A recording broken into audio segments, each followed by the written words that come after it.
last week, my husband and I were walking through downtown Jerusalem, and we saw a person who is a fixture in downtown Jerusalem. He's an older American man who, for a living, he sings on the street. So all day, every day, he stands there with an open guitar case, and he sings sort of like jazzy sort of songs. And the problem is that this man, he sings really, really quietly, so you really can't hear him at all. So after a whole day of standing there, he only has about 50 cents in his guitar case, and it's a pretty sad situation. So every time that we walk by him, then my husband gives him a shekel. So this past week, when my husband and I were walking by, my husband again gave him a shekel, which I think was the largest amount that he'd gotten for the day. And so the man stopped singing, and he thanked my husband, very profusely, and we kept on going. And when we walked about half a block away, I said, "Josh, did you notice that that man has a new CD?" And my husband's eyes lit up, and I said, it would make him so happy if we would buy his CD. Can you imagine how happy that would make him? And my husband he understood right away, and so we ran back, and my husband said, "Oh, you put out a new CD?" And he said the man was stunned that someone was asking about the CD that he had on his guitar case. And he said, "Yeah, I got a CD here." And so he wipes off the dust. It's probably been years since anyone asked him about his CD. And my husband asked, "Well, how much does it cost?" And he said $10. Now my husband he's a pretty advanced bargainer. So in probably most cases he would have started bargaining him down. Well, how about $8? How about $7? But my husband right away reached into his pocket, got his wallet, and said, "Great, here's $10. And the man was stunned. The man was like, we made, by buying that CD, we made not only his day, we made his week, we made his month. He was so thrilled. So we kept on walking. And first of all, I'll tell you in advance that we got home, we listened to the CD, and it's really good. It's a really, really good CD. So I guess you never know. But I have to say that after buying that man's CD, it was like I had eaten like a whole cup of sugar. That was how sweet it felt.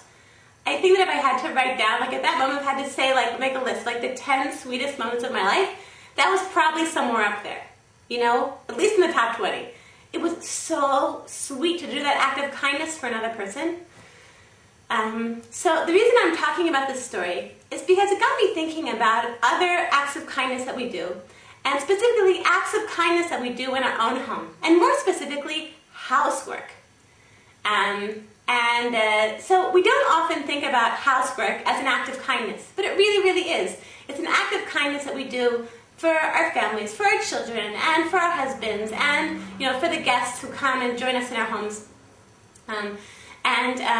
The problem is that, why is it that, when we do an act of kindness outside of our homes, or let's say we have a lot of Shabbat guests, or we do something that's sort of like a public, doing acts of kindness in a public forum, it can be very, very sweet, like it was buying the CD from this person. But cleaning your home very rarely feels that sweet.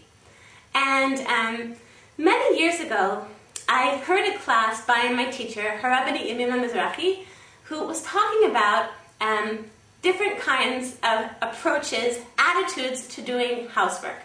And this class totally and completely changed my attitude towards cleaning my house.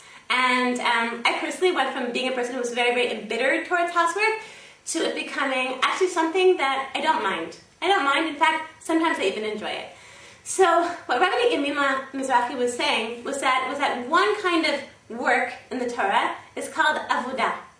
And the root of avodah, of this specific kind of work, is eved. Eved is a slave. It's when you're working, it's when you're cleaning your house like a slave. And I think that all of us are familiar with what it feels like in your head, like what you're saying to yourself when you're cleaning your house like a slave. Oh my gosh, I'm cleaning the house again, and I waste my whole life cleaning my house, and no one ever helps me, and I can't find a good cleaning lady, and I have a degree. Like, I'm a certified occupational therapist, or, I have a degree from an Ivy League university, and I'm wasting my life cleaning my house. If my women's studies professor from college could see me now, she'd be like crying. Or, more likely, she'd be like laughing at me. She'd be laughing at me. Okay, that's the slave voice, and I think that probably most of us have heard that voice. I spent a lot of time hearing the slave cleaning voice. So how do you get rid of the slave cleaning voice, cleaning your house like a slave? There's another kind of work in the Torah called melacha. And this kind of work is the kind of work, is when the Israelites were building the tabernacle, the Mishkan in the desert, then they did melacha. And so it's a special, holy kind of work. And the root of that word is an angel. Or Rabbi Yemima said, the word is also malka, a queen. Cleaning your house like a queen. And so she explained to us the importance of lifting your head high and cleaning your house like a queen. So how do you clean your house like a queen, you're asking me? How is it possible? How is it possible to clean your house like a queen? So a few years back, we were spending Shabbat with a family we're very close to. And the mother of this family is a person that I admire a tremendous amount. And she works full-time. She's a psychologist.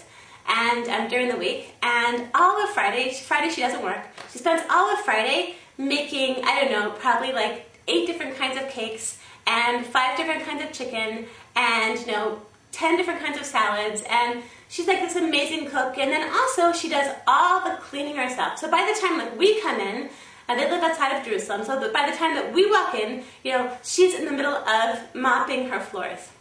And always, she looked at that time before Shabbat, she's like glowing. She is so happy.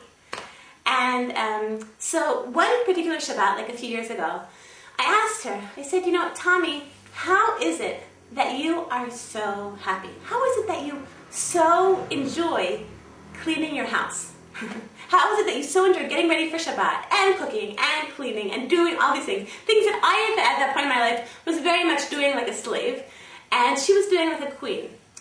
And she couldn't even understand my question. She couldn't even understand how someone could not be preparing for Shabbat like a queen.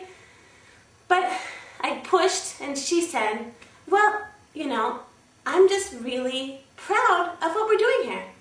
I'm proud of my home. And I'm proud of my family. And, we create this amazing thing every week. We make this, beautiful Shabbat. And we have great food, and the family gets together, and there are words of Torah at the table, and singing, and we have guests. And I'm just so proud of what we're doing, of what we're creating here, that I just feel joy in being part of that and preparing for it. I mean, she's like, how could I not? And that's what it means. That's melacha. That means to get ready, to cook and to clean and do all of these things that we could see as menial. It means to do it like a queen, to feel pride in it. This past week, I heard an amazing class from another teacher of mine, Mrs. Rivki Siegel, and she was explaining to us that just as there are embassies in the world, like let's say there's like an American embassy. There's an American embassy in Israel. There's an American embassy in Saudi Arabia. There's an American embassy in South Korea. And you enter into the American embassy, and it's like you've left Saudi Arabia, you've left Israel, you've left South Korea, and you've entered America. You are in America, and that, is how God feels in a Jewish home. God enters your home. God enters a Jewish home. It's like He's leaving, the problems and the suffering and the, anti-religious, secular environment of the world. And He enters a Jewish home. He breathes a sigh of relief. He is home. He's in God's embassy. He's in His safe space. And so I want to bless all of us, remembering that we in our lives, that the work that we're doing, it's not only for ourselves, it's not only for our husbands and for our kids and for our guests, that we are responsible for maintaining the home of God in the world. Bless everyone with an amazing, amazing week.